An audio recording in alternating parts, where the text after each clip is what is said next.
الكلمة الآن للأمين التنفيذي لاتفاقية الأمم المتحدة لمكافحة التصحر UNCCD الدكتور إبراهيم. تفضل. Excellency Abdulrahman Al-Fadli, Minister of Environment, Water and Agriculture of the Kingdom of Saudi Arabia, Your Excellency Salam Al-Malik, Director General of ISESCO, Excellency Hussein Ibrahim Taha, Secretary General of the Organization of Islamic Cooperation, Excellencies, Ministers, esteemed guests, ladies and gentlemen, Assalamu alaikum wa rahmatullahi ta'ala wa barakatuh. As we gather today in the beautiful city of Jeddah, I wish to express our profound appreciation to the Kingdom of Saudi Arabia for graciously hosting this gathering today. My appreciations go also to ISESCO, the linchpin behind our convening today. Now, more than ever before, as we witness the catastrophic effects of environmental changes, redefining our relationships with nature is of critical importance.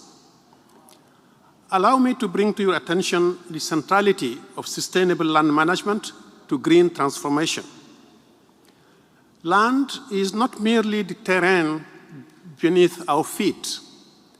Land has always been the cradle of our civilizations. Land provides us with the essential food we eat. Land clothes us. Land provides us with the water we drink and the clean air we breathe. It nurtures our ecosystems, supports our economies, and sustains our cultures. The health of our land is therefore the cornerstone upon which food security is ensured. Land degradation and drought amplify competition over access to land and water. Conflicts between farmers and pastoralists are exploding all over. Consider this: any land degradation anywhere in the world is a depreciation of our global economy and an erosion of human well-being. Any efforts to green the economy are therefore doomed to fail unless we prioritize investments in the crucial natural capital. We know this well. Nature provides 30% of the solutions to climate change. Sadly, nature-based solutions only receive 3% of the climate funding. Sadly also, investments on land restoration and drought mitigation are shockingly insufficient. This should change, and this group of countries has the power to bring positive change. Arguably, countries of the Islamic world have more power to bring positive change to the planet than any other similar group. The Islamic world, perhaps more than other groups, needs to control its narrative on climate and environmental change. Unleashing that power can be truly transformative and bring positive change to the world. Coming back specifically to land loss, the challenge is huge. According to the UN Convention to Combat Desertification's Global Land Outlook report, up to 40% of the global land has been degraded. If the current trend continues, by 2050, we will further degrade an area of the size of South America. The good news is that the solution is literally in our hands. It's called land restoration. By restoring degraded land, we improve food security and, even more importantly, food sovereignty. Whether in arid lands, in grasslands, or in more humid ecosystems, we have 1 billion hectares of land that can be put back to health by 2030. Healing 1 billion hectares of ailing land and putting it back to the global economy is a smart and wise investment. One good example of such powerful change is the critical role played by Saudi Arabia during its G20 presidency, when it led G20 countries and leaders to adopt the Global Land Restoration Initiative.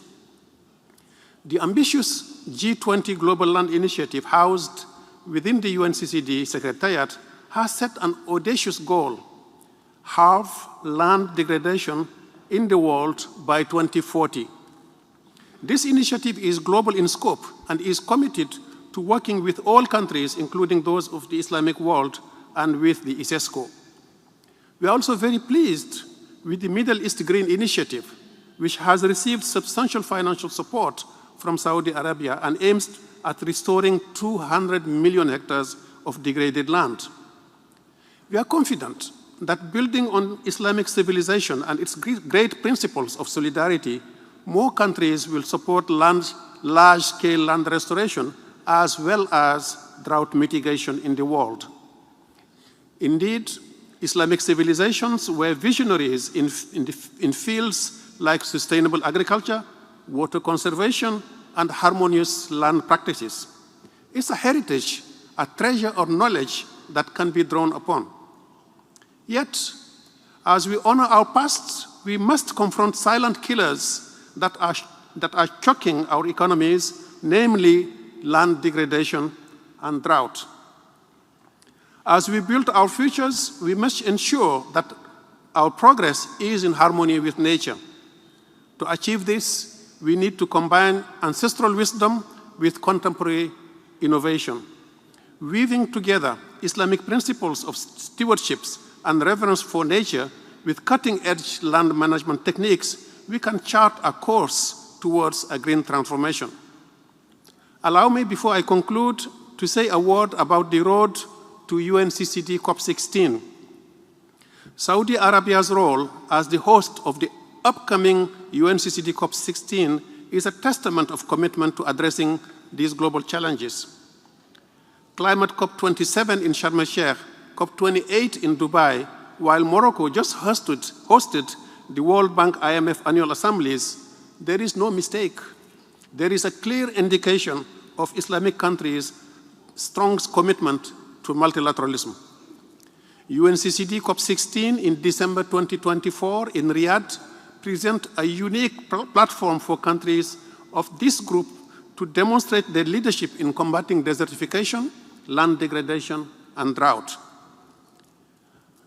We can make the next UNCCD COP16 the moonshot moment of land restoration and drought resilience for people, for the planet, and for prosperity.